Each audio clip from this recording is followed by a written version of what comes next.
အကြောင်းကျွန်တော်သမီးကြောင့်ဒီလိုဖြစ်တာလေကိုဘာလို့မပြောက်တာလဲကိုအမှုတော်ဆောင်ဖြစ်တဲ့ကျွန်တော်ကိုယ်တိုင်ပဲလေနားမလဲနိုင်အောင်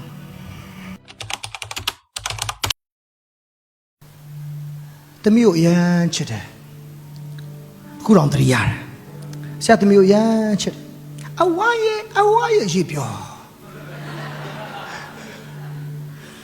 အရန်ချစ်တယ်မိဘတယောက်ဖြစ်လာတဲ့ခါမှာနားလေသွားတယ်။ငါမိဘလည်းငါအလောက်ချစ်မှာပဲ။အရန်ချစ်တယ်။ဆရာသမီးကိုဆရာချောလားမချောလားမကြည့်တတ်ဘူး။ဘယ်လိုလဲနော်မိဘတွေအဲ့လိုဖြစ်မယ်နော်။ကိုသားသမီးချောတာလားမချောတာလားမကြည့်တတ်ဘူး။ချစ်တာပဲသိတယ်။ဒါပေမဲ့ဆရာအရန်ချစ်ရတဲ့ဆရာသမီးလေးက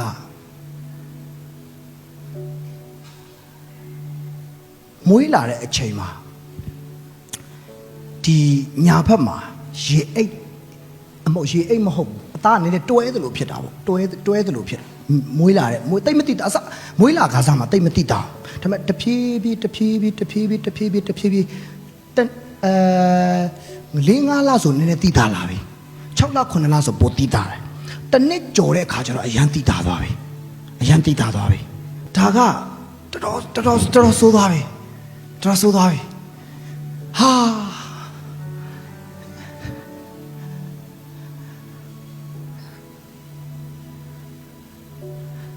ကျွန်တော်အရန်ချစ်တယ်ကျွန်တော်သမီး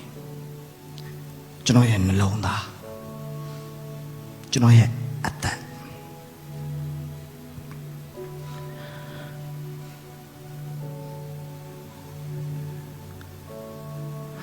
ဖြစ်လာတယ်ကျွန်တော်ဒီเจ้าနေဖြစ်နိုင်တော့အရင်ခဏမပြောချင်ဘူးပြောတိုင်းမှာမခံစားနိုင်ဒါပေမဲ့ဖယားဘုံအတွက်ကျွန်တော်ပြောတယ်ဖြစ်လာတဖြည်းဖြည်းနဲ့ပူဆိုးလာပြီးတော့သမီးကဘာဖြစ်လာလဲဆိုတော့လမ်းလျှောက်ရင်နည်းနည်းတော့စောင်းကျင်တယ်ကျွန်တော်အတင်းအုပ်ဆရာဖြစ်တယ်အတင်းတို့ဦးဆောင်နေတယ်မိသားစုလိုက်အတင်းတို့တင်းသားအိမ်တွေကိုတွားပြီးဆိုရင်လူတွေကချက်ချင်းသမီးရဲ့ဒဏ်ရာကိုမြင်တယ်အမြဲတမ်းဘာပြောလဲဆိုဆရာသမီးဘာဖြစ်တာလဲဆရာသမီးဘာဖြစ်တာလဲလူပေါင်းများစွာကိုဖြေရတယ်တခါဖြေတိုင်းမှာနာကျင်ရတယ်လူတွေရဲ့အကြည့်ကိုမခံခြင်းဘူးဆရာသမီးကိုဘာလဲဆိုတဲ့အကြည့်နဲ့ကြည့်တယ်ဘာလဲဒီကလေးကဒုက္ခိတာလားဒီကလေးဘာဖြစ်တာလဲအဲ့လိုတွေကြည့်တယ်တရက်တော့ဆရာသမီးကိုကြည့်နေရင်နဲ့ဆရာမျက်ရည်ပေါက်ကြား။အော်ငါသမီးလေးချောလှလေးမိန်းကလေးဖြစ်တယ်။ကြီးလာမှာမြောင်ကြီးအပြိုလေးဖြစ်လာတဲ့အခါကျရင်ဒီလိုဖြစ်နေ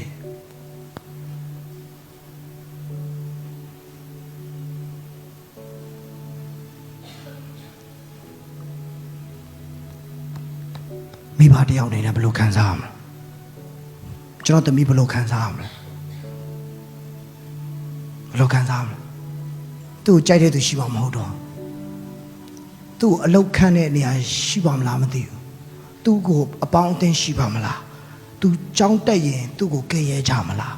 သူ့ကိုပြောင်းကြမလားသူ့ကိုလောင်ကြမလားသူအစင်ပြေးပါမလားသူအပြင်ထွက်ရဲပါမလားသူအသက်ရှင်ရဲပါမလားအများကြီးတွေးပြီးတော့မှငိုခဲ့ရတဲ့ရက်ပေါင်းများစွာ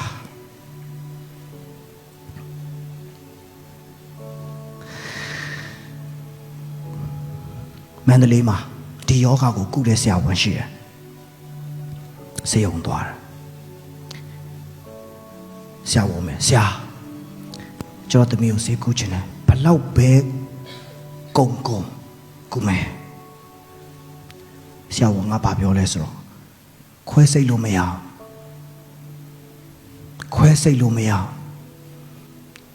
အဲ့ဒီအထဲကရေကိုစုပ်ထုတ်မှပဲရမယ်ဟာရတယ်ဆရာစုပ်ထုတ်ဆိုလဲစုပ်ထုတ်ရင်ပျောက်သွားမှာလားမသေးကြဘူးရာခိုင်နှုန်းနည်းတယ်ပျောက်တဲ့သူလည်းနည်းတယ်ပကတိပျောက်သွားတာတော့မရှိဘူး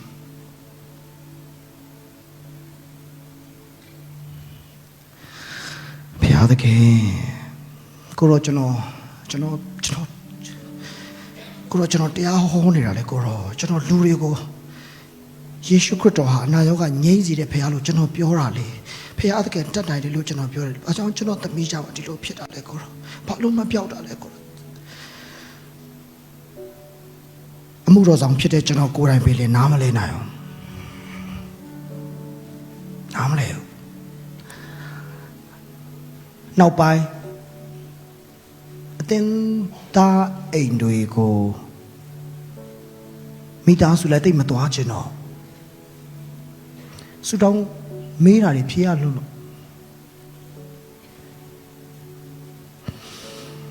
ကိုကုံပြောရင်အမှုတော်ဆောင်မယ်ဒါပေမဲ့တင်းအောင်ဆရာမလုပ်ချင်တော့ကိုအေဝံဂေလိပဲဟောမယ်ကို live ပေါ်နဲ့တရားဟောမယ်ကျွန်တော် live ပေါ်မှာတရားဟော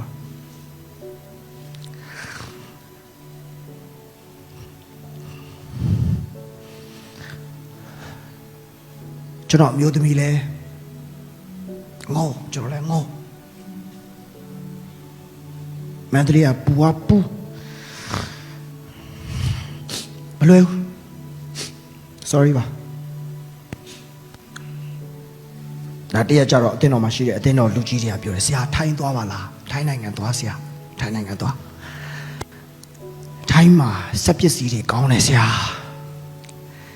ဝန်တွေလည်းတော်တယ်ဟာကျွန်တော်သွားမယ်ချင်းရိုင်းမှာကူတယ်စေယုံနေအစုံပဲအစုံတစ်ခုကျွန်တော်သွားတယ်စေယုံနေအစုံကျွန်တော်သွားတယ်နော်ဓာတ်ပုံရှိတယ်အေးโอเคဒီမှာဆိုရင်ဒါစေယုံသွားတဲ့အချိန်တော်တော်ဆိုးသွားပြီကြည့်ဒါကြည့်ဒါစေယုံမှာကျွန်တော်ကူညီတဲ့တင်းအောင်ဆရာမယ်ဆိုင်ရတင်းအောင်ဆရာနိုင်ငံသားဖြစ်တော့နည်းနည်းတော့ခက်တယ်ကျွန်တော်တို့ဒါပေမဲ့ကျွန်တော်စူးစမ်းတယ်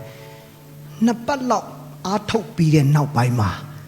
ဆရာဝန်နဲ့တွေ့ခွင့်ရတယ်ထိုင်းမှာကဒါ plastic surgery ဗာလဲ surgery plastic surgery လုပ်လို့ရတယ်မျက်နှာအကုန်လုံးဘာအကုန်ပြုတ်ပြင်လို့ရနှာခေါင်းရှည်နေလားတိုးလို့ရတယ်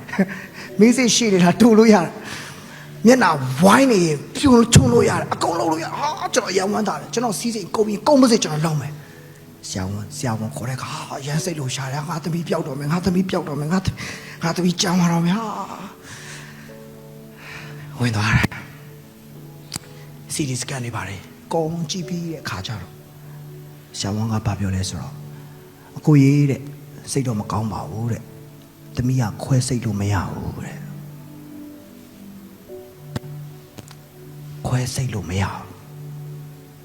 ဘာဖြစ်လို့လဲဆရာသူ့ရဲ့ရေတွေကရှာအောက်ထဲကိုဝင်သွားပြီလေဘေးထဲကိုဒီနားလေးမှာရောက်နေပြီဒါအသက်အန္တရာယ်ရှိတယ်ခွဲစိတ်လို့ရှိရင်သိရင်သိနိုင်တယ်အခက်မသိရင်ယူသွားမယ်အခက်မသိရင်ပူလီယိုဖြစ်သွားမယ်ကျွန်တော်မချားချင်အဲ့ဒါမချားချင်ဟာကျွန်တော်မျိုးသမီးဆိုပုံမချားချင်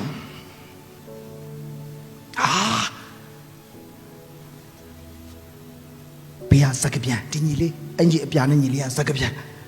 ညီလေးပြောပေးပါအောင်တခြားနည်းလည်းမရှိတော့ဘူးလားတခြားလောက်ပါအောင်တခြားနည်းလည်းမရှိတော့လားသူလည်းမေးရှာတယ်ဆရာတခြားနည်းလည်းမရှိဘူးလားမရှိဘူးကျွန်တော်ဘာမှမပြောနိုင်ဘူးချက်ချင်းမြေဝဲလာ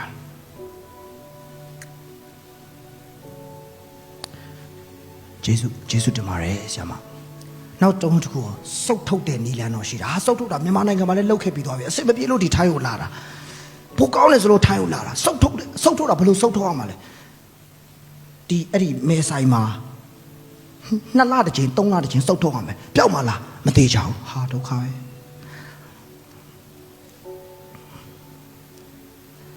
အဲ့တော့နောက်ဆုံးဆရာဝန်ကဘာပြောလဲဆိုတော့စုတ်ထုတ်တယ်နီလန်ဆရာစုတ်ထုတ်တယ်ဆိုရင်မြန်မာပြည်မှာလည်းကျွန်တော်စုတ်ထုတ်တာပဲထိုင်းမှာလည်းစုတ်ထုတ်တာပဲဘာကွာလဲအတူတူပဲထင်တယ်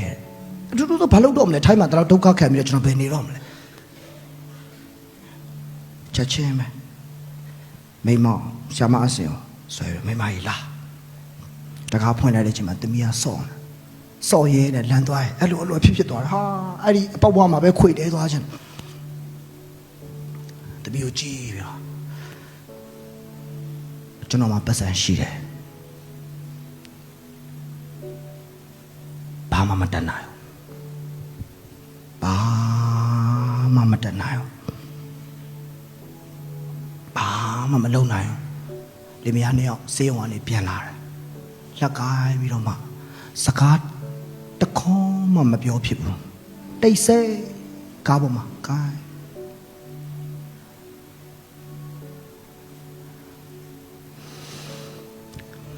မဲဆိုင်ရောက်တော့မိမရေစိတ်တမကြနဲ့စိတ်တမကြနဲ့ငါတို့ကိုးကွယ်တဲ့ဘုရားအသက်ရှင်တယ်ငါတို့ကိုးကွယ်တဲ့ဘုရားကမဖြစ်နိုင်တဲ့အချိန်မှာမဖြစ်နိုင်တဲ့အရာကိုဖြစ်စေနိုင်စိတ်တမကြနဲ့စိတ်တမကြနဲ့စိတ်တမကြနဲ့မိမစိတ်တမကြနဲ့ပြောရင်တော့ငိုတယ်ပြောရင်ငိုတယ်အဲ့ဒီအချိန်မှာနှုတ်ကပတ်တော်ကျွန်တော်ခေါင်းထဲရောက်လာတယ်ပြေဆုံးမင်းဘာတွေကြောက်နေတာလဲမင်းတင်းဟုတ်စရာဖြစ်ပြီးတော့မင်းဒါတော့မယုံရဲဘူးလားဝန်ခံပါရောက်လာတဲ့စကားနော်ဝန်ခံပါဆုတောင်းမှာမဟုတ်တော့ဆုတောင်းမှာမဟုတ်တော့ဝန်ခံပါဟာကျွန်တော်တင်းဆို note ပွင့်တယ်လို့ပွင့်သွားတယ်ဟာဟုတ်တာပဲဟာနဲ့ရှမအစင်ပြောပြီးတော့မှမိမကြီးငါတို့အခုကစပြီးတော့ငါတို့သမီးကိုငါတို့မြင်တဲ့အမြင်ပြောင်းရအောင်ငါတို့သမီးကိုပြောတဲ့စကားလုံးပြောင်းရအောင်ငါတို့သမီးကိုယောဂတယ်လို့မမြင်နဲ့တော့ငါတို့သမီးကိုခွဲစိတ်လို့မရဘူးလို့မမြင်နဲ့တော့အခုကစပြီးတော့ငါတို့သမီးကိုလုံးဝပျောက်ကင်းပြီဆိုတာကိုငါတို့ဝန်ခံရအောင်စုမတောင်းတော့ဘူးဝန်ခံရအောင်ဒါနဲ့ပဲဘာလုပ်လဲဆိုတော့ကားမောင်းနေတဲ့သမီးကိုတွေ့ရင်လက်ကစီရတစ်ဖက်ကစီရတိုင်းခိုင်းတစ်ဖက်ကယေရှုနာမနဲ့ပျောက်ပြီဖြစ်လို့ယေရှုတင်တယ်ထမင်းစားတဲ့ချိန်ဘုရားသခင်သမီးကိုပျောက်သွားပြီဖြစ်လို့ယေရှုတင်တယ်မနဲ့အဲ့ရနိုးလာတယ်အဲ့ရကျွန်တော်နိုးတဲ့ချက်သမီးကမနိုးသေးဘူးပျောက်ကင်းပြီဖြစ်လို့ယေရှုတင်တယ်ကောင်းကောင်းလည်းအိတ်မပြောပါဘူးတရေနိုးလာတယ်သမီးကိုပျောက်ကင်းပြီဖြစ်လို့ယေရှုတင်တယ်ပျောက်ကင်းပြီဖြစ်လို့ယေရှုတင်တယ်ပျောက်ကင်းပြီဖြစ်လို့ယေရှုတင်တယ်ပျောက်ကင်းပြီဖြစ်လို့ယေရှုတင်တယ်လှပြီဖြစ်လို့ယေရှုတင်တယ်ပျောက်သွားပြီဖြစ်လို့ယေရှုတင်တယ်အချိန်မောင်းများစွာဝန်ခံနေတဲ့ကျွန်တော်သွားတယ်မန္တလေးအတင်းတော့ပြန်ရောက်သွားတယ်အတင်းတို့တင်တာအားလုံးကငါတို့ဆရာပြန်လာပြီဘာဆရာထူးခြားလားသိချင်ကြတယ်သမီးယောဂမပြောက်သမီးလေးကိုကျွန်တော်ခေါ်ပြီးတော့မှပလင်ပေါ်မှာအခုလိုပဲသမီးကိုချီပြီးတော့မှကျွန်တော်တက်သေးခံတယ်တင်းတို့တင်သားများအားလုံးဆုတောင်းပေးလို့အရင်ကျေးဇူးတင်ပါတယ်ကျွန်တော်သမီးကထိုင်းနိုင်ငံမှာမပြောက်ခဲ့ဘူးဒါပေမဲ့ကျွန်တော်ယုံတယ်ကျွန်တော်တက်တည်ပြန်ခံရအောင်မယ်ကျွန်တော်သမီးရေအိတ်လုံးဝပကတိတေချာပေါက်မကြခင်ပျောက်ကင်းသွားလိမ့်မယ်ကျွန်တော်ဝန်ခံရင်နဲ့ဖြတ်တန်းရင်3 ပတ်လောက်ကြာတဲ့အခါမှာဆ iam မအစင်ကအဝယောက်ျားနင့်သမီးကိုကြည့်ပါအောင်ရေအိတ်ကမရှိတော့တလို့ပဲနော်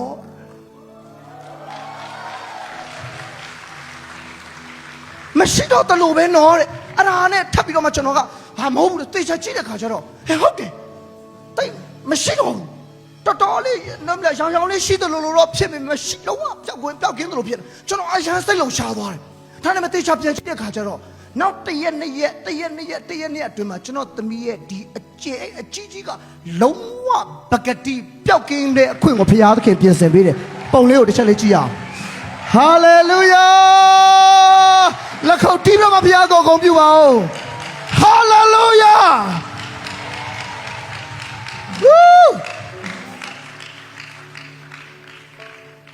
ဟာလေလုယာ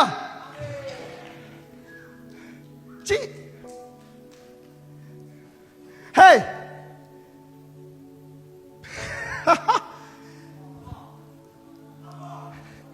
ဆရာဝန်ရဲ့စကလုံးမှာဆုံးဖြတ်ချက်ကဖြစ်နေတာမဟုတ်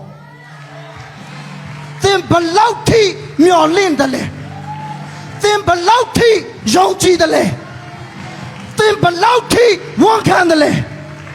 အဲ့ဒီအရာပေါ်မှာဘုရားသခင်အလုပ်လုပ်တယ်ဟာလေလုယာဝူး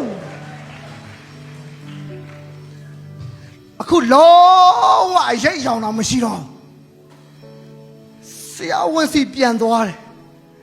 မန္တလေးဆရာဝန်စီသွားတော့ ကုန်လုံးကသူ့မှတ်မိနေတာလေနတ်စမတွေပါကြီးအမှတ်မိပြီးတော့ဟဲ့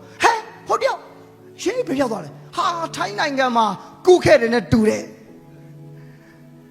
ကျွန်တော်ပြောတယ်ဘယ်မှာမကုခဲ့ဘူးဆရာထိုင်းသွားတယ်ကုလို့မရဘူးဆိုလို့ကျွန်တော်တို့ပြန်ဘယ်လိုပြောက်သွားလဲယေရှုကပေးပြောက်တယ်ဆရာ